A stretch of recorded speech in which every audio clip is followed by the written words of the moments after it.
Fala, minhas bênçãos, mais um episódio do Papo do Bênção.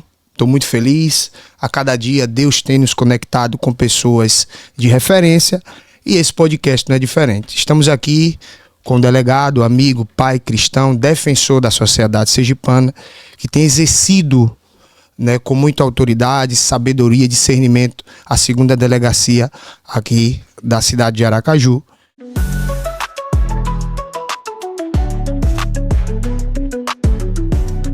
E eu queria apresentar a vocês o nosso amigo que vai ser entrevistado, Dr. Gregório. Dr. Gregório, seja bem-vindo. É uma honra receber o senhor aqui no Papo de Bênção.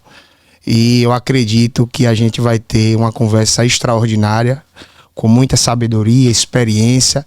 Eu acredito que você vai agregar muito na vida de muitas pessoas que vão assistir esse podcast. Amém. Pessoal, você já conhece. Deus está acima de todos nós e tudo que vai ser mencionado aqui, eu creio que é Ele que vai fazer isso fluir de forma real e verdadeira e que vocês que estão assistindo esse podcast verdadeiramente sejam tocados e vejam a intensidade da verdade nesse podcast. Então vamos orar, vamos agradecer a Deus para que Ele venha nos abençoar em mais uma entrevista.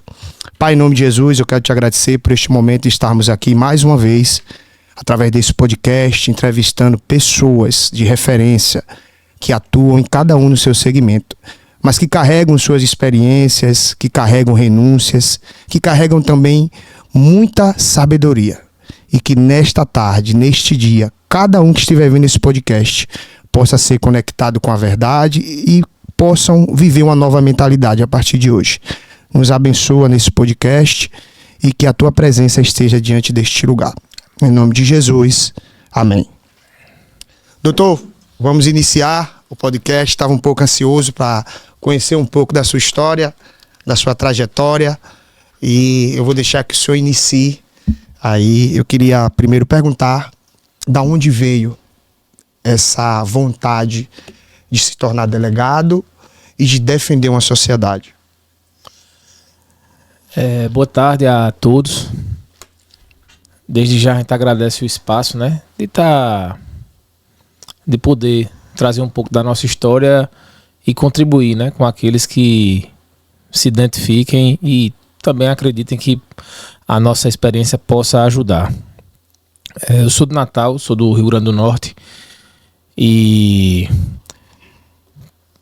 hoje, ocupo a função de delegado de polícia do estado de Sergipe. Após 15 concursos para o cargo de delegado, foi algo bem difícil passar nesse concurso, mas Deus honrou a nossa luta, o nosso esforço, a nossa perseverança. E assim, eu acredito que quando a gente bota Deus à frente dos nossos projetos, é a maneira de forma mais perfeita, terrena, que se possa se concretizar, a gente sempre colocando o nosso Criador à frente de tudo. E assim, essa vontade de fazer a diferença, digamos assim, e também de querer vencer na vida, acredito que o exemplo arrasta, Eu sou de uma família que tem grandes homens, grandes mulheres, pessoas que conseguiram transformar a sua realidade, independente do status social que alcançaram, mas pessoas que com muita honestidade, com muito trabalho, conseguiram mudar as suas realidades, e o exemplo faz toda a diferença, na vida de quem está perto ali, e a gente se espelha nisso. E me trouxe, até... Mas essa vontade de se tornar delegado, ela está relacionada a uma infância que você já tinha projetado na sua mente, que olhava para algum delegado na TV, ou essa projeção, ela foi alcançada de acordo com a sua maturidade, foi se tornando jovem, entrou no exército? Como é que foi essa trajetória até você entender que você queria isso? Como foi? Eu servi as Forças Armadas, servi a base naval. Entrei nos quadros aí das forças em 2006. Então, naquele momento, as Forças Armadas foi importante para mim, porque a gente passou a ter o que comer todo dia, né? Eu venho de uma família humilde e chegamos a morar em assentamento, né? Então, minha mãe, ela de fato ocupou um pedaço de terra, né? E ali, por diversas vezes, tentou construir uma casa. Em determinado momento, né, com a graça do nosso Senhor Jesus Cristo, ela teve êxito em subir as paredes e de fato construir esse lar pra gente. Nós somos 5, né? São 4 homens e uma mulher. Isso no caso parte de pai e mãe. E fora parte do meu pai ainda existe mais outros 2. Ainda mais existe mais 3 irmãos, né? Então no total eu tenho 7 irmãos, né? Somos 7 homens e uma mulher. E aí o senhor vai para Forças Armadas? Isso, aí entrei nas Forças Armadas quando eu completei 18 anos, serviço militar obrigatório, né? Então ali acho que foi o primeiro momento que eu consegui entender um pouco do que era a estrutura social, né? Não só com base no que a gente ouve falar, mas aquele que trabalha muito, está na base ali da pirâmide ali, né? Aquele que realmente dá manutenção em tudo. Então, quanto menor o grau de instrução, maior ali a chance de você ser designado para funções que de fato não vão lhe trazer ali, né, uma mobilidade social. Então, ou você aprende com a dor, né, ou então você acaba sendo passado para trás. E foi ali naquele momento que eu entendi que eu tinha que estudar, né? Eu tive uma afinidade ali com a questão, né, da disciplina, da hierarquia, que foi o grande legado que eu acho que eu construí ali nas Forças Armadas. Aquilo ali me serviu para me dar um direcionamento, né? Que eu disse, rapaz, quando eu sair daqui eu vou estudar. E como eu não tinha condições, né, tive que estudar para fazer uma faculdade pública. Graças a Deus consegui passar em Direito na Universidade Federal. Foi muito difícil, né? Para uma pessoa que na época era assim, eu concluí através de supletivo, né? Então, passar em Direito na Universidade Pública, né, na Universidade Federal, foi bastante difícil. Mas aí eu estava com uma filosofia boa, né, que me conduzia, né? Eu tinha determinados exemplos e eu costumo dizer que meu pai e minha mãe, né, assim, foi uma união meio que perfeita para poder construir um ser humano que preste, né? Porque minha mãe, muita força, muita disposição. E meu pai, um cara muito sábio, né? Uma pessoa que sempre me deu um direcionamento. Então a gente canalizava essa energia de uma forma correta, né? Quando a gente usava ali um pouco dos 2 lados. E isso fez com que eu acreditasse. Meu pai sempre dizia, ó, meu filho, onde um homem foi capaz de chegar, o outro também é. Agora é luta, trabalho e você caminhar na direção certa, né? Não pense em projetos a curto prazo, porque tudo que vem fácil, vai fácil, né? Mas você pode se edificar. Você tem sangue para isso, né? Eu sou filho de José Bezerra, né? Com Maria Eugênia. Sou neto do Véio Manu, que é uma grande referência, né? De onde eu venho, da minha região, do Médio Oeste, de Janduís, Mossoró, Caicó, né? Meu avô é muito conhecido. É lendário, né? Até histórias que ele matou um lobisomem, mas esse folclore a gente deixa para uma outra oportunidade. Mas assim, o sangue que corre nessas veias, né, é um sangue é um DNA de guerreiro, né? Amém. De muita disposição. Então, doutor, é algo que o senhor me falou, chamou bastante atenção e mexeu muito comigo agora aqui nesse podcast, porque é o seguinte: quando a gente fala de referência, né, as pessoas que estão de fora acham que uma referência ela está relacionada a poder hierárquico ou financeiro. E o que me chama a atenção na sua história é que a sua maior referência estava relacionada a um caráter. Mesmo dentro de um contexto humilde, mesmo sendo de família humilde, você sempre, até hoje, você fala que carrega a referência do seu pai e da sua mãe. Então, muitas vezes, você que está ouvindo, você está em casa e você não consegue olhar para sua mãe, para o seu pai e entender que existe algo de luz dentro dele e que às vezes a gente está focado muito na matéria. Até um tempo atrás, doutor, isso mexeu muito comigo agora, eu não conseguia ver esse lado, ter essa referência, porque de alguma forma, às vezes, né, a gente é colocado, inserido numa cultura, numa mentalidade de que para ter referência tem que ter algo. E essas suas palavras, ela trouxe umas recordações minhas que são reais, que a pessoa precisa olhar por simples, por pouco, para aquilo que ele vive e carregar aquilo como referência. Porque senão passa o tempo e você deixa de lado tudo aquilo que verdadeiramente muda a vida de uma pessoa, né? E outra coisa bastante importante foi a questão dos 15 concursos. Vamos falar dessa fé, dessa força, desse potencial que eu acredito que você teve muito, a persistência, né? E eu queria que você falasse se em algum momento você pensou em desistir, em que momento ouviu palavras em que não vai dar, cara, você não foi para isso, mas mesmo assim você perseverou. Eu queria a primeira pergunta: em que momento você achou que você ia desistir? Você pensou nisso? Então, eu acho que para o jovem, né? Vou falar da minha trajetória, mas vou fazer aqui um paralelo com o jovem de maneira geral. Até a gente se afirmar na primeira conquista, talvez essa seja a mais difícil, né? Porque a gente vê, né, alguns amigos, familiares conseguindo transpor essa barreira, né, da primeira conquista. E a gente fica se perguntando se a gente é capaz, né? A todo momento a gente fica se perguntando se a gente é capaz. Então, até a gente ter uma grande conquista, existe, sim, passa esse pensamento, né? Será que será para mim, né? No meu caso, eu acho que o grande divisor de águas ali foi a questão de entrar na universidade, porque, poxa, velho, eu não tinha cota, né?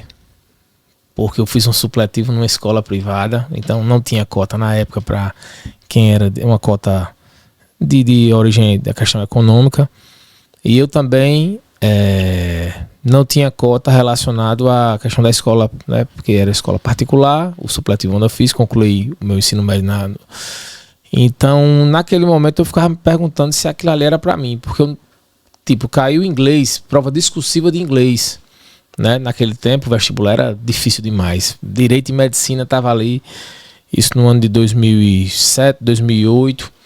Então eu disse para mim mesmo, né?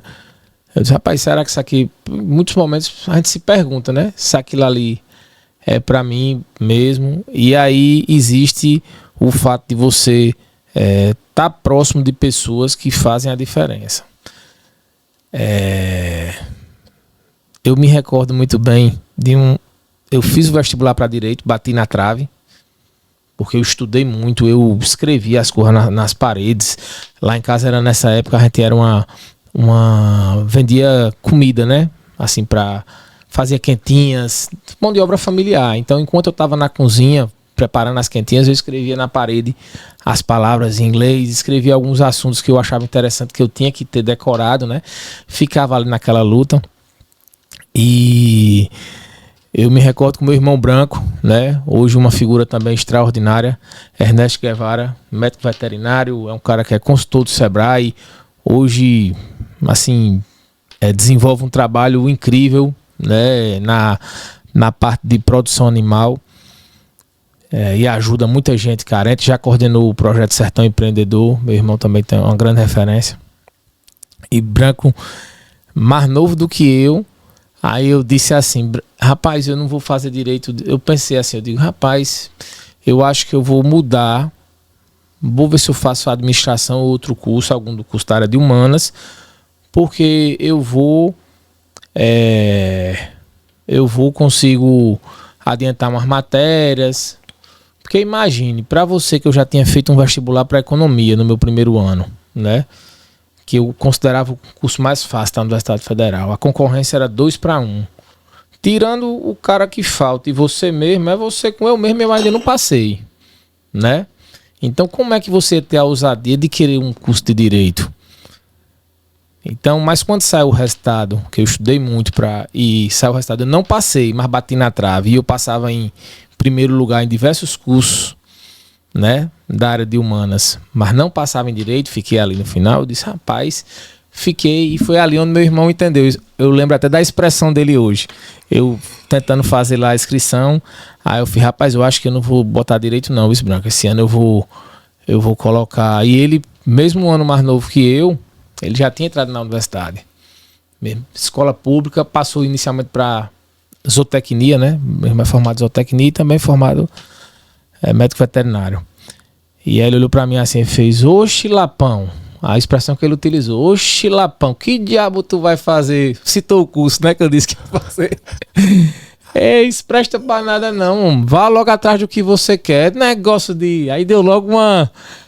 E assim, graças a Deus, Deus utilizou aquele anjo, naquele momento, estava perto de mim ali para... Abrir seus olhos. Para abrir meus olhos, e ali eu botei aquela inscrição de novo em Direito e ao final do ano consegui, né, a aprovação. Então, aí foi aí onde eu fiquei ousado. Porque eu juntei a minha filosofia de vida, porque eu já acreditava que, né, a gente botando Deus à frente dos projetos, com a primeira conquista. Tive um resultado. Aí foi onde a força e a coragem veio dobrada. Doutor, sobre outra coisa interessante que você falou, sobre fazer supletivo. Quando a gente vai disputar, né, um concurso público, uma universidade, na mente da gente, a gente acha que o que vai definir é se a gente estudou o ensino médio bem, né? E aí... muitas pessoas desistem porque acham que não tem capacidade de passar no concurso público, já que não fez o ensino médio de forma correta, não foi um bom aluno. E o senhor agora fura a bolha. E como foi essa transição de você, ponto, eu estou com certificado de supletivo, mas a minha mente diz que o papel não define quem eu vou ser. Que momento você olha e fala assim, não, eu passei no supletivo, mas isso aqui não define o meu futuro, não. Como você consegue... Um amigo que eu tinha, Renato. Renato hoje, consultor do Sebrae também, um cara, uma figura. Dos nossos amigos ali que não foram mortos, né? Ou presos, dentro da nossa comunidade que a gente vivia, né? Foram poucos que conseguiram de fato sair e romper com aquilo ali. Renato era um deles. E Renato foi o primeiro amigo da gente que começou a trabalhar. Renato começou a trabalhar num churrasquinho e depois ele virou frentista, né? Trabalhando em posto de gasolina. E Renato, ele fez supletivo e ele já entrou na universidade de contabilidade, né? Ele virou contador e hoje em dia faz auditoria. Então Renato, ele já tinha uma visão, ele não queria saber, ele queria o título. Ele não queria saber a forma como... Amém. Ali. Ele queria aquele título, porque ele se garantia, né? Ele dizia, eu quero o título, porque aí vai garantir a minha entrada em alguns ambientes, ter alguns acessos. E é isso que eu quero. E ele tinha essa situação de já querer fazer um currículo. Isso ele ainda é frentista, né? Mas ele já tinha esse pensamento. E no meu caso, né? Como ainda não tinha, nessa época eu era novinho, não tinha um trabalho formal, entrei na equipe de Nazi, que na época era um chefe de segurança, e a gente, por fazer artes marciais, né, treinava ali um jiu-jitsu, um MMAzinho ali para ter condições de se defender, mesmo menor de idade. Nazi na época colocava a gente para trabalhar, que a gente tinha uma carcassinha e Nazi colocava a gente para trabalhar, e aí era a noite toda trabalhando, ganhava R$15 um sanduíche, né? Não dava nem para comprar passagem com o dinheiro, porque senão o dinheiro ia-se embora. Isso. A gente ia andando 3, 4 quilômetros pro CEP. Esse meu irmão, né? Branco. O próprio Nazi muitas vezes ia com a gente. E outros amigos. E em cima dessa situação toda, né? Desse esforço, Renato... Por já ocupar, quando o Renato começou a trabalhar de carteira assinada no posto, pra mim aquilo ali já era uma coisa assim, vixe, né? Eu digo, poxa, Renato tem um trabalho de carteira assinada e ganha um salário mínimo. E eu ganhando aqui 15 conto com esses negócios de segurança. Aí eu fui falar com ele. Aí ele, homem, faça um currículo e deixe na Gelri. Gelri era uma empresa na época que chamava o pessoal. E aí eu fiz um currículo e deixei. Foi meu primeiro trabalho de carteira assinada. Eu comecei a trabalhar de auxiliar de almoxerifado na Riachuelo. Postei até um dia desse nas minhas redes sociais. 1,42 a hora. Trabalhava 6 horas no dia. Corrida, né? No final das contas, eu acho que 1,42 não dava nem 10 reais, né? Dava nem 10 reais. Dava nem 10 reais o dia de trabalho. Mas a gente tava lá, pegado. Já era uma carteira assinada, já tava moralzinho. Mas o sonho era ir na direção de Renato. Então o Renato sempre teve credibilidade, porque Renato sempre fez acontecer, né? Então, ele era esse exemplo de perto, né? E aí, como o Renato adiantou os estudos, eu acreditava também, eu disse, não, para eu poder fazer meu vestibular, eu preciso de quê? Eu preciso me formar, né? Meu ensino médio, preciso concluir. Então foi por isso que eu busquei o supletivo. Boa. Porque eu precisava concluir, né? E nesse primeiro ano também que eu não consegui passar em direito, outro grande amigo meu, um cara muito bem sucedido, né? Rogers Henrique, hoje é Polícia Rodoviária Federal, marcou muito minha trajetória, é um grande amigo que eu tenho. E assim, na época eu conheci Rogers, meu primo já tinha passado em direito, um primo meu, Nando, que sempre foi um cara assim, aquele primo que todo mundo que tem na família, você tipo assim, você gosta, né? Porque é um cara que se realiza em tudo, mas aquela cobrança em cima de você, os seus pais, todo mundo, pra ser parecido com ele. Nando era novo, já falava inglês, faixa preta de karatê, era um cara extraordinário, vivia numa boa condição, né? Na época o pai dele era vereador. E assim, vivia numa boa condição. E assim, a gente tinha aquela referência. Então Nando já tinha passado. E Rogers era da turma de Nando, né? E eu fiz amizade, através de Nando, eu fiz amizade com Rogers.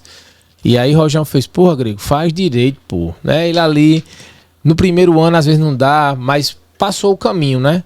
O cursinho, faz isso, faz assado, não precisa negócio. Ah, não, mas minha base não é muito boa. Eu falava isso, né? Minha base não é muito boa. E ele me deu esse direcionamento dizendo que o estudo de ensino médio é muito genérico. Para passar num curso desse, você tem que direcionar. Então, o caminho é esse. Eu fiz um curso chamado Overdose, na época, um curso preparatório. Agora era um curso caro, na época, né? E aí foi outra grande escolha que eu tive que fazer. Quando eu estava nas Forças Armadas, eu juntei um dinheirinho. Pouco, mais juntei. E aí o cara garotão com 18 anos, eu penso. Aí um sargento lá antigo, Sargento Afonso, me ofereceu um Fiat Uno, 4 portas, não tinha ar não, mas era 4 portas, já vinha com um sonzinho já, 2 de 15, uma potência banda, um sonzão legal mesmo. E aí ele me pediu, na época, 8 mil reais nesse carro. E eu queria ter um carro, né? Quem é que sai da periferia ali e não quer ter um transporte, né? Um veículo, e mais com um sonzinho. Eu digo, bicho, pra mim é um sonho. Mas aí foi um dos primeiros conflitos, né? Com onde eu queria chegar e o que aquilo ali ia me servir naquele momento. Porque eu conhecendo ali, né, um pouco da trajetória de Rogers, que tinha passado, eu com exemplos bem próximos de mim, o meu primo Nando, né, meu outro irmão já tinha passado, eu disse, e agora? Para onde isso aqui vai me levar, se eu comprar esse carro aqui agora? Vou gastar o dinheiro que eu tenho, mas aí, graças a Deus, foi outra escolha certa que eu fiz na minha vida. Eu costumo dizer que assim, Deus, ele quando quer, ele molda de uma forma que dê certo, sabe? Amém. Porque eu botei ainda 7 mil nesse carro do sargento. Ele não me vendeu. Ele que eu podia dar os 8. Poderia chegar nesse valor. Ele me deu umas condições, mas no final de somos, sabe de uma coisa? Não vou comprar não. Esse dinheiro eu vou estudar, eu vou passar em Direito na Universidade Federal. E eu não comprei o carro. Eu cheguei no cursinho. Eu lembro que no meu primeiro ano que eu fiz cursinho, eu gastei na parte aí de uns perto de 5 mil reais. Em que? Pagando as mensalidades dos cursos, o transporte e a alimentação na rua. Então o dinheiro estava acabando, né? E aí nesse primeiro ano, foi um investimento que eu fiz para poder passar. E eu não passei, né? Então o Roger disse, não, Grego, você essa foi na trave, mas na próxima dá certo. Eu queria acreditar naquilo, mas precisava de recurso, né? E aí foi onde eu tive que me expor um pouco, porque eu acabei, na época, Lázaro era professor de geografia, George professor de história. Lázaro era um dos sócios que era o majoritário desse cursinho, e eu cheguei lá, né? E o pessoal, e aí, Gregório, esse ano dá certo, né? Esse ano passado eu não vou fazer o cursinho, não. Tô sem dinheiro, do jeito que eu fiz o cálculo aqui, não vai dar para poder estudar muito, preciso de recurso, mas se vocês me ajudarem, né, a gente faz esse esforço, posso ajudar em monitoria, posso... Oxe, Lázaro, me lembro como se fosse hoje. Porque assim, a gente não chega em nenhum lugar sozinho, né? Algumas pessoas são verdadeiros anjos que nos dão ali uma oportunidade. E aí... esse professor de geografia, que é um professor muito conhecido no Rio Grande do Norte, ele falou assim: eu vou dar minha bolsa aí, os outros são mercenários aí, eu não garanto os descontos que ele vai dar não, mas eu vou dar uma bolsa. Aí George também, eu vou dar uma bolsa, Gregório, a você. Na época também, eu acho que Neide, uma professora de português, me deu uma bolsa também, e o restante me deu um bom desconto, eu sei que ajustou, eu continuei estudando. E aí foi onde eu tinha vontade de estudar, que eu digo, rapaz, esse ano é meu ano, porque também o dinheiro acabou, né? E era cronometrado, né? Muitas vezes ali tinha que fazer um almoço na hora do lanche, porque já valia pelo meu que uma janta e eu já conseguia pegar o turno da noite também de aula. Segurava e comia ali um salgado, deixava para comer assim de 2h30 para 3 horas da tarde. E até hoje, às vezes, na delegacia, a gente se acostumou, então fica trabalhando sem limites até 1h e pouco, 2 horas. Mas esse costume já vinha lá atrás, né? Doutor, tudo que o senhor está falando aqui retrata de uma realidade que todos aqueles que um dia querem se tornar referência. O senhor falou que desde o início da sua trajetória você sempre teve que batalhar. Eu carrego uma frase que mudou a minha vida, da onde eu saí e da onde Deus tem me conduzido. Eu creio que Deus, pessoas e ambientes podem definir o nosso futuro. Só que entre as pessoas e os ambientes tem a escolha. E essa escolha, muitas vezes as pessoas desistem, que é a da renúncia. Então, é real. Eu tive que morar no fundo da casa da minha mãe. Tive que em algum momento, eu e minha família, comer coisas mais básicas, porque eu precisava pegar aquele dinheiro e investir em equipamento para eu poder continuar firme no propósito da minha loja. Então, assim, é muito real. É por isso que é a primeira vez que a gente senta para conversar, né? Então, assim, é por isso que todos os convidados que eu trago, eu não converso antes, porque eu quero ser tocado de forma profunda e entender que eu estou no caminho certo. E quando eu olho para o senhor, eu falo, cara, não tem como o cara ser grande, não tem como o cara mudar a vida de alguém se antes não passar por um grande processo, né? Não existe, não tem como, porque é esse deserto que você passou, que você vendeu, que você venceu, que faz você ser esse cara hoje, né? Eu não conheço o senhor internamente, mas pelas pessoas que já escutei falar do senhor, né? Principalmente a questão da sua fé, né? Do seu posicionamento como cristão. Eu escuto muito isso, muito bem do senhor. Então isso é algo que você carrega das suas batalhas, mas você teve que tomar a decisão. Então hoje, o jovem tem que tomar uma decisão. Quero estudar, mas tenho a oportunidade de ter uma moto. A maioria preza pela moto, por algo que é passageiro. E deixa de viver algo extraordinário a longo prazo, porque algo momentâneo chegou e ele achou que foi algo, e por não decidir bem, ficou para trás. Então, isso acontece muito, né, doutor?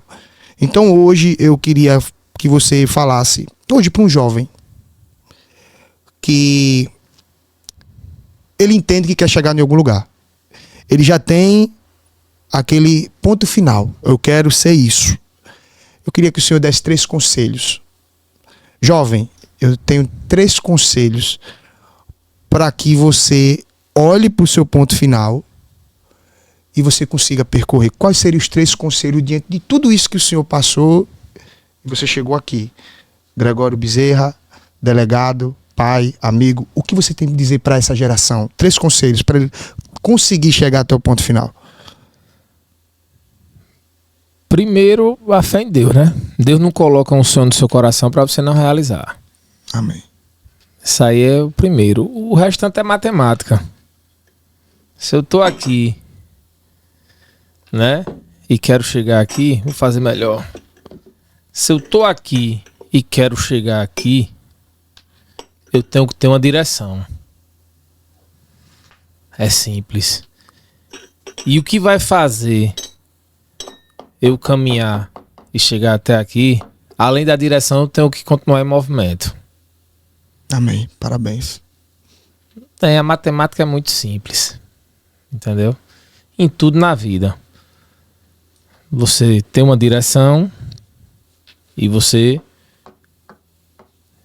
permanecer em movimento. Se você permanecer em movimento, você chega. Quando eu tenho uma direção, é muito difícil eu me distrair no caminho, de querer ir para cá, porque minhas escolhas vão ser escolhas sempre no sentido de onde eu quero chegar.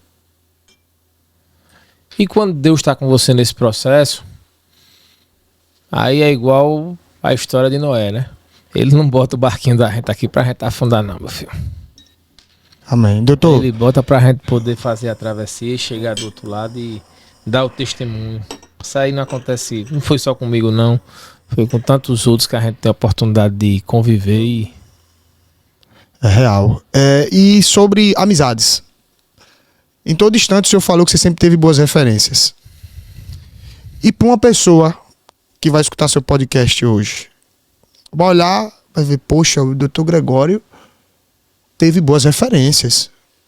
Ele falou que o amigo, o irmão, todas essas pessoas fizeram ele entender que ele poderia chegar lá. Mas existem algumas pessoas que não têm essa referência, doutor. Infelizmente. O que é que o senhor diria para essas pessoas? O que é que ela tem que fazer para que ela comece a encontrar essas referências? Qual seria o tipo de atitude que essas pessoas deveriam tomar se escuta esse podcast, olha para o doutor, vê que teve referência, mas ele olha para o lado e fala, eu não tenho essa referência.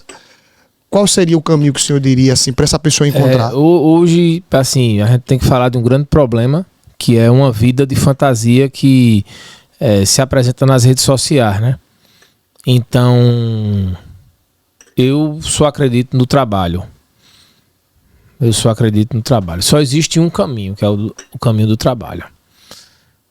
Tudo que você vê na rede social, que você vê algo que foge disso, né? Que tá fácil. Você vai ver aí vários influenciadores numa posição que hoje eles influenciam. Mas a gente sabe que assim, a vida de novela, aquela vida de ilusão ali é só nas redes. Muitos com depressão, muitos enfrentando problemas, construção familiar. Então, a gente tem que também saber o que é que a gente quer pra gente.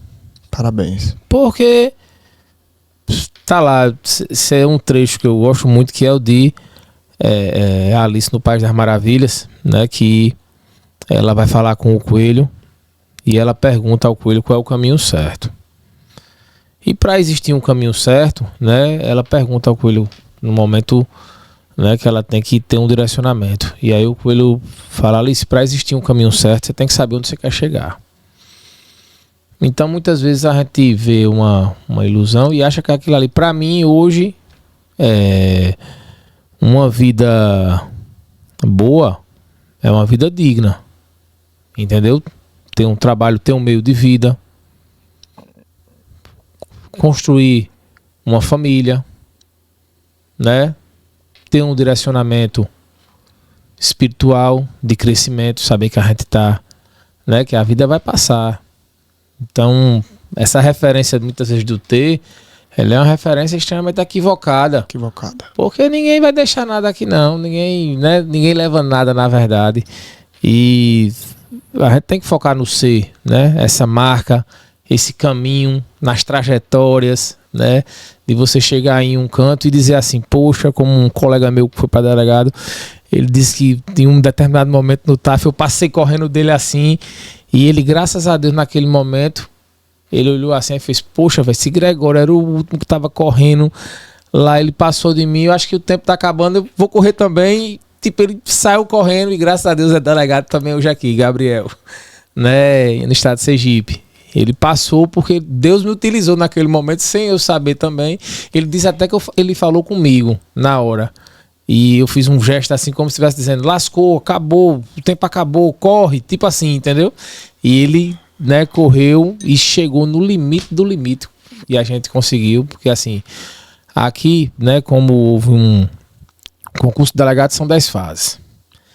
Então não adianta a gente dizer que a sorte resiste a um processo desse. A gente não pode alimentar a ilusão de ninguém, né? Primeiro é a autorresponsabilidade. Parabéns. Saber quando a gente quer entrar numa empreitada dessa, não é uma empreitada do dia para a noite.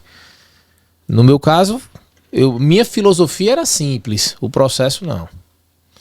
Minha filosofia, se eu fiz um concurso, eu estou aqui, e o primeiro eu acertei 40 e poucos %, né? E no segundo eu acertei perto de 50%, no terceiro eu apertei 52% e precisava de mais de 80% para estar aprovado nas vagas. Eu fiz uma matemática simples. Eu disse, se eu fizer 1000 concursos, uma hora eu vou de pouquinho em pouquinho. Eu não importava o tempo, eu só sabia que em algum momento ia chegar. Então, né? O senhor tinha na mente, você entendia que o tempo era necessário e que você precisava persistir. E eu precisava persistir. Na verdade, quando a gente... Olha, eu disse a você, quando eu passei em Direito na Universidade Federal, eu fiquei ousado. Ali sua mentalidade já foi transformada. Ficou porque eu falei assim, rapaz, se eu era um cara que não sabia falar nem português direito, eu passei na prova discursiva de inglês. Então, o que eu quiser, o que eu almejar, se eu colocar num prazo, vou jogar lá na frente, o universo dá conta que eu alcance. Basta que eu faça o quê? Não desista. Que eu siga naquela matemática, na direção certa e em movimento. Vai chegar. Não tem para onde correr. Você foi estudar, né, a história dos grandes homens também, que perseveraram em vários projetos, em várias... Não existe nenhuma, como você disse, que foi assim, caiu de paraquedas, né? Nenhum caiu de paraquedas. A sorte, pronto, eu hoje tenho condições de atuar enquanto autoridade policial, né? Mas... Nesse processo, né, foram 15 concursos. Se eu tivesse parado na 10ª reprovação, né, não estaria e nesse aqui que eu passei, né, ainda existiam 10 fases. Que era prova objetiva, prova depois discursiva, e eu ficava Natal, Sergipe, Rio Grande do Norte, Sergipe. Prova oral, prova física, psicotécnico, toxicológico, prova de títulos, curso de formação, exames médicos e alguma outra que eu não estou recordando aqui agora. Investigação social. É 10 etapas que você tem que ir, coração na mão. Vixe, Maria. E outra, pra você ver como é o processo, né? Um sonho realizado. Só que você só vence a primeira etapa do sonho, ainda tem mais 10 para ser percorrida. Para você... Não, imagine o processo. Então, assim, é por isso que eu digo, não existe nada que seja fora da curva que não tenha um grande processo. Imagine, o cara vai, estuda, reprova 15. Não vou desistir. Passei. Eu tenho mais 10 situações para resolver. Ainda não está concretizado. Quer dizer que eu realizo um sonho e só bater a primeira etapa. Eu tenho mais 11. Imagine, vencer uma, falta outra. Vencer uma, falta outra. Então, assim, doutor, é algo que a geração de hoje, que está sendo movida por uma rede social... Que é tudo, que toma lá da cá, tudo é muito rápido. Não consegue ter a autorresponsabilidade de construir um projeto numa dimensão mais significativa. Porque é no relacionamento, é tomar lá da cá. É numa relação familiar, é tomar lá da cá. Acha que vai fazer alguma coisa e vai vingar da noite pro dia. Da noite pro dia. E isso é uma cultura que está sendo implantada através da rede social, como você falou. Então muita gente está desistindo porque tá olhando e tá dizendo, poxa, aquela pessoa fez, foi fácil. Mas ele posta algo que na realidade não foi aquilo que aconteceu. Então a geração vive hoje na rede social como o maior instrumento hoje, né, de divulgação. Pega aquela pessoa como referência, a realidade daquela referência não é real. Quando ele começa a percorrer o caminho, ele se decepciona porque não é. Então ele não está equilibrado emocionalmente, ele não tem estrutura espiritual para entender que quando Deus ele quer te honrar, você vai ter que passar por toda uma etapa de amadurecimento, e esse amadurecimento é o não, é amigo dizendo que não consegue, e você tem que criar a mentalidade. Você vai ver seus amigos nas festas, entendeu? Você vai ver seus amigos gastando com bens, com determinadas coisas, e você tem um projeto, né? Você tá só investindo seus recursos indo para um canto que naquele momento você não vê. Não vê. Né? Agora, assim, realmente, de fato, tem que ter... elevar o nível de consciência. Tem que elevar. Não dá para dizer que se eu estiver num ambiente toda hora com quem eu tô ali me puxando para um lado, que eu vou caminhar numa direção diversa. Não vou. Entendeu? Se você quiser evoluir, pronto. A partir do momento que você tá próximo de pessoas que aí, de alguma forma, né, numa mentalidade mais evoluída, com ações numa complexidade maior, e você é jogado também naquele meio ali, há uma tendência muito grande de você evoluir por sobrevivência. Doutor, eu sou muito sincero. Eu não tive nenhum tipo de pessoas para me ajudar no critério de conhecimento. Eu tive pessoas que me apoiaram, sim. Me deram um empurrão. Bença, cara, de onde você saiu, Deus vai lhe honrar, mano. Só que eu vou dizer uma coisa que mudou minha vida, doutor. Foi a leitura de livros. A leitura. Eu comecei a ver caras que eram referência para mim, só que eu não tinha como me conectar com eles. Então eu falei, cara, eu vou pegar as experiências de vida dele através de um livro. Aí comecei a ler. Aí comecei com um livro de equilíbrio financeiro, controle emocional. Comecei a ler livro de vida espiritual. E aí eu fui pegando tudo isso e dizendo, amanhã eu tenho uma decisão para tomar com a minha esposa. Aí eu li um livro no mês passado que falava sobre tomada de decisões financeiras. Aí eu ia tomar a decisão errada, doutor. Só que pelo livro, eu sentei com Emily e falei, amor, não vai. Se a gente for levado por esse movimento aí, a gente vai dar merda. Aí Emily, por quê? Aí eu fui e expliquei. Aí ela, então pare. E nessa tomada de decisão, deu tudo certo. Então assim, benção, eu não tenho um cara que é referência pra mim. Eu moro em um bairro que eu não posso ver aquela pessoa. Cara, vai ler um livro. Pega um livro e lê, porque eu tenho certeza que esse livro vai agregar valor. Porque assim, eu leio sobre tudo. Eu sou um cara que eu não gosto de ler, mas depois que eu comecei a ler, eu tive resultados que eu nem esperava, doutor. Tipo, sabe o que é você achar que você não tem a capacidade? Eu comecei a ver isso depois das leituras. Então hoje eu entrevisto pessoas como o senhor, pessoas de referência, e não sou jornalista. E como foi que eu consigo dialogar com verdade, simplicidade e honestidade? Através da leitura. E eu creio muito que o Espírito Santo de Deus ele ministra sobre a minha vida para que eu converse de forma verdadeira. Entendeu? Então, eu estou falando isso porque o senhor, como todos que vêm aqui, carregam isso. É processo. É processo, é luta, é renúncia, é deixar de gastar porque aquilo ali é passageiro e você precisa entender que a longo prazo parece que no momento não vai, mas vai chegar, como o senhor acabou de falar.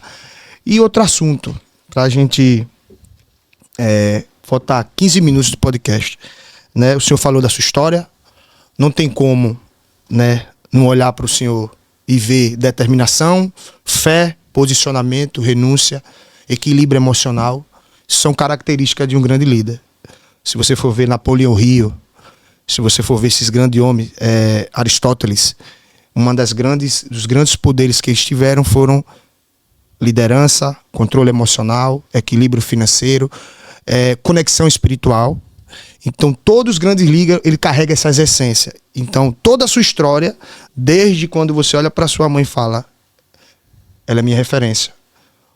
Não pelo que ela tem, mas pelo caráter que minha mãe tem de guerreira e o meu pai por ser um homem sábio.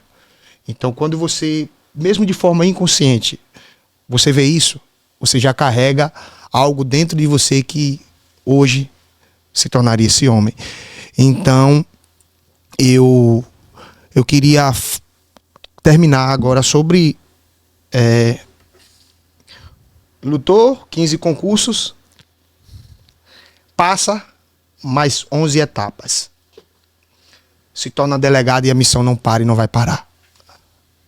Então, lutou pelo sonho, chegou no sonho, e esse sonho agora carrega uma responsabilidade muito grande. E agora vamos falar dos resultados que esse processo tem gerado para a sociedade sergipana. Isso é fato. Esses resultados precisam ser falados, porque é real. O senhor passou pela delegacia de Ribeirópolis, fez um grande trabalho, e agora está na segunda delegacia, substituindo o delegado André Davi. E a sua atuação tem sido muito intensa. Você tem representado a Secretaria de Segurança Pública de forma honrosa, debaixo de toda a legalidade da lei, para que a sociedade sergipana esteja tendo um representante dentro daquela segunda delegacia. E hoje você está ali na área do centro, né? E como eu sou empreendedor, eu peguei muitos clientes na minha loja dizendo que não ia mais para o centro há um tempo atrás, porque era perigoso. Preferia estar na minha loja do que ir para o centro. E hoje o centro de Aracaju, ele está vivendo outro cenário, né, de segurança e, consequentemente, o poder do empreendedorismo ele cresce. Porque se o ambiente, aquela geografia está segura, automaticamente o poder de investimento vai para aqueles empreendedores, pessoas vão consumir de forma maior e, consequentemente, o lucro, o movimento financeiro acontece de forma mais intensa no centro da capital. Então eu queria saber do senhor, né, sobre essa atuação, né, como é que está a sua visão futura sobre o que você vê hoje no centro da capital e aonde o senhor quer chegar, né, em relação à segurança pública e sobre tudo aquilo que a influência que a segurança pública tem dentro do crescimento do empreendedorismo no centro de Aracaju. Primeiro, diante dos bons resultados, né, das boas estatísticas, agradecer a Deus, porque sem ele a gente não sai nem de casa, né? Amém. São esses homens, né? Acho que aqui é dos personagens que são bem folclóricos aqui no centro aqui. Amém. Né, que estão aqui me acompanhando agora, e tantos outros que atuam no anonimato, que tem feito essa diferença, né? E assim, nada é por acaso. Eu hoje cumpro missão, né? Eu hoje cumpro missão. Não estou aqui em Aracaju à toa. Cumpro a missão do secretário de Segurança Pública, que nos deu esse voto de confiança, mas de grande responsabilidade. Dr. João Eloy. Então, é nítido que assim, a gente faz parte, né, de uma gestão de segurança pública muito comprometida com a proteção da população. Somos apenas mais um braço, né, do que tem acontecido em âmbito de Estado. Hoje, Sergipe figura, né, tem se tornado a referência a nível nacional, né? Nordeste em primeiro lugar, e a nível nacional um crescimento, né? Elucidação de homicídios, respostas de pronto emprego à criminalidade, a criminalidade organizada, facções, né, não conseguem se instalar nesse estado, e tem um nome que representa toda essa efetividade, que é o secretário de Segurança Pública. Porque senão a gente estava lá no sertão cumprindo outras missões e não estaria aqui nesse momento, né, completando aí um ano, no mês de dezembro, que a gente está aqui, e com a graça do nosso Senhor Jesus Cristo, o centro de Aracaju é o único centro de uma capital nordestina que ainda não houve nenhuma morte com emprego de arma de fogo, né? Então esse é um dado estatístico que a gente tem que comemorar, né? Muito. Na gestão do ano passado, mesmo com todo o esforço que foi empreendido, houveram 4, né, homicídios com emprego de arma de fogo. Então, a gente se sente vitorioso, somando a isso uma redução de mais de 50% nos casos de roubo com emprego de arma de fogo, né? Uma redução de mais de 50% também nos casos de furtos e uma produtividade também nunca vista antes na nossa região, né? Com aproximadamente aí, a gente vai finalizar o ano aí com mais de 300 inquéritos policiais, né, instaurados. Então, agradecer ao secretário de Segurança Pública, João Eloy, pelo comprometimento com o povo sergipano, e agradecer também toda a equipe do Dr. Gregório, porque a Bíblia diz também que um grande rei não se torna um grande governante sem grandes conselheiros. E eu acredito que essa gestão ela é um conjunto de grandes homens determinados com o mesmo propósito, que é ser espada. Eu acredito muito que os homens que Deus levanta é uma espada de justiça, né, dentro de uma sociedade que precisa ser defendida. Então, o senhor, com sua equipe, estão de parabéns. Eu acredito que isso tem desenvolvido um grande trabalho, né? É um trabalho de muitas mãos, né? Muitas mãos. No campo da gente, que foi onde foi perguntado, a gente informa, né, algumas condições, que é uma boa diretriz, né, com uma força de trabalho muito disposta. Isso. Entendeu? Dr. João, ele tem uma marca, né? Ele combate o crime com muita firmeza, muita seriedade. E ele tem um respeito muito grande pelas forças de segurança de uma forma geral, o que impõe que os membros dessas forças se respeitem e trabalhem de forma integrada. Isso aí não acontece à toa aqui em Sergipe. Você vai ver que em muitos estados isso não ocorre, né? Então aqui essa marca dele respeitar-se, ele que é que está à frente de tudo, ele respeita as forças de segurança de forma, né, harmônica, de forma integrada.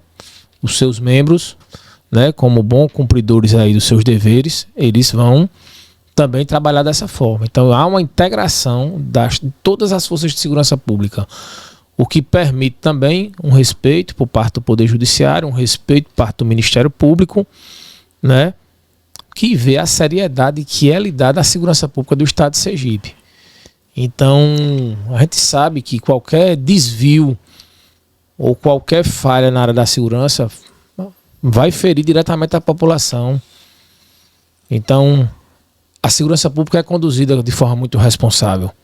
E né? O que o senhor falou agora é muito, muito interessante e real, porque quando o sistema de segurança pública eles são alinhados em um conjunto de ação, acaba que tendo muito mais rapidez e agilidade, né, no processo de investigação, no processo, né, de busca, né, dos indivíduos que cometem algum tipo de crime.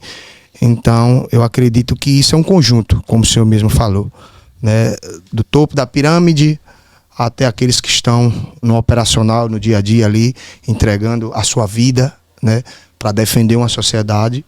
Então, doutor, foi uma honra recebê-lo no nosso podcast, poder conhecer a sua história, poder ver, né, o quanto foi batalhado, suado para você chegar hoje desse homem que você se tornou, e agradecer primeiramente a Deus, né, porque ele é autor, consumador da nossa fé, foi ele que veio, morreu por nós e estamos aqui de pé, porque até aqui ele tem nos sustentado. É real. E para encerrar com chave de ouro, eu queria que o senhor nos desse 3 conselhos para que em 2026 a gente viva de forma melhor. Aproveitando um conselho, né, e já falando em algo que a minha grande conquista no estado de Sergipe, né, muito maior do que qualquer título, foi a minha esposa, que eu conheci aqui, né, Amém. Clara Bezerra, que com certeza está aí nos assistindo e que, assim, é uma companheira de luta, né, uma companheira de vida, Amém. Entendeu? E com ela construir família, minha família, né, minhas filhas. Então, assim, a gente tem que dar valor a quem nos dá valor, e a gente tem que deixar perto da gente quem tem interesse também de se somar aos nossos projetos, e a gente, de contrapartida também, contribuir. Então, o primeiro conselho que é entender que algumas pessoas vão ficar para trás. Nessa luta, se você for querer insistir, loucura é você querer fazer a mesma coisa e obter resultados diferentes. Tem determinadas relações que você vai se inserir, que você não vai entender, né? Porque muitas vezes você vai pensar no outro pelos seus próprios valores, com a sua referência, e vai fugir do seu entendimento. Então, quando você vai chegando numa fase mais adulta, né, com base em mais vivência, você vai entender que algumas pessoas vão ficar para trás. E os que vão vir, que vão construir ao seu lado, eles vêm de bom grado, né, e vão construir juntos. E esses são mais importantes do que a própria guerra. Quem caminha ao seu lado. Parabéns. Entendeu? Então, o primeiro conselho é que devemos lembrar que em 2026 algumas pessoas podem ficar para trás. Vão necessariamente. Se a gente quiser crescer genuinamente, substancialmente no que é importante, que não agrada a todos. Se você for uma pessoa que você for fiel no seu casamento, você não vai agradar a todos. Amém. Entendeu? Se você for uma pessoa que você respeite as pessoas que não tem nada a lhe oferecer, você não vai agradar a todos. Amém. Entendeu? Então, infelizmente, algumas pessoas, graças a Deus, hoje a gente tem uma energia, né? E um espírito que não deixa gente que não esteja na mesma sintonia se aproximar da gente. Amém. Não se sente à vontade, não. Amém. Corre logo, entendeu? Graças a Deus. Amém. E o segundo conselho? Autorresponsabilidade. A gente tem que, antes de qualquer coisa, a gente tem que se reconhecer limitado enquanto seres terrenos. Amém. A gente cai, a gente fraqueja, a gente assume o que nos cabe e a gente evolui. Agora, para a gente evoluir, a gente tem que ter autorresponsabilidade. Amém. A gente tem que se enxergar limitado, né? Pecadores tentando, de alguma forma, evoluir. E automaticamente, muitas vezes, a gente começa ali a querer culpar, né, X, Y. O infortúnio, né? Determinadas coisas vão acontecer na sua vida para o seu próprio crescimento. Não é culpa de X, de Y, de Z, faz parte da vida, né? Isso aí faz parte da evolução do espírito. Amém. Não tem para onde correr. Você vai enfrentar aquilo ali. Amém. Se você pode, diante, né, desse fogo da vida, dessas adversidades, virar pó, como a maioria dos elementos da natureza.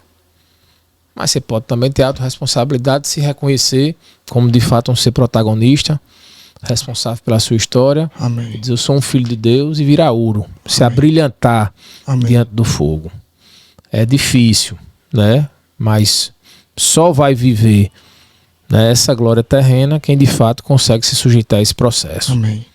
Não tem para onde correr. E o terceiro, para fechar com chave de ouro? Rapaz, o terceiro... Tem coisas que são essenciais na vida, sabe? Determinados valores que você tem que sair de casa decidido. Amém. Você não pode ser um ator para a situação, como é que eu posso dizer? Que a experiência ali, que a situação molde o seu caráter, né? Molde a sua direção. Você tem que ser um cara que você tem que sair de casa decidido. Seus princípios têm que ser sólidos. Amém. Né? Então, se você está esperando viver uma situação para você tomar partido XY ou cometer determinada conduta, você está errado. Entendeu? Em algum momento, né, o inimigo vai lhe seduzir em alguns pontos e você vai cair. Agora, quando você sai de casa decidido, o cão sabe para quem aparece. Pessoal, foi incrível esse podcast. Dr. Gregório Bezerra falou 3 senhas extraordinárias para seu 2026 ser diferente. Primeiro, prepare-se, porque pessoas que não estão na mesma mentalidade que você vão ter que sair de perto. A segunda, autorresponsabilidade. Entenda que todas as decisões que você toma, você será responsável por cada uma delas. E a chave de ouro é entender, não quebre os princípios que estão dentro de você por ambientes ou por opinião de pessoas. Então, doutor, 2026 vai ser um ano extraordinário para todos nós, para o senhor, para a sua equipe, para o estado de Sergipe, para a segurança pública, para a união das forças de segurança, para cada dia mais estarem unidas, vivendo um propósito só, que é para dar dignidade ao povo sergipano. E eu quero lhe agradecer pela confiança de ter vindo aqui, falar um pouco da sua história. Falamos sobre números, falamos sobre tudo que você tem se tornado, e que em breve a gente vai estar aqui de novo para estar entrevistando o senhor. Muito obrigado. Se o senhor quiser falar mais alguma coisa, fica à vontade. Tudo em honra e glória aquele lá de cima. Amém. Que nunca nos desampara. Glória a Deus. Então, mais um podcast encerrado. Muito obrigado, doutor. Tamo junto.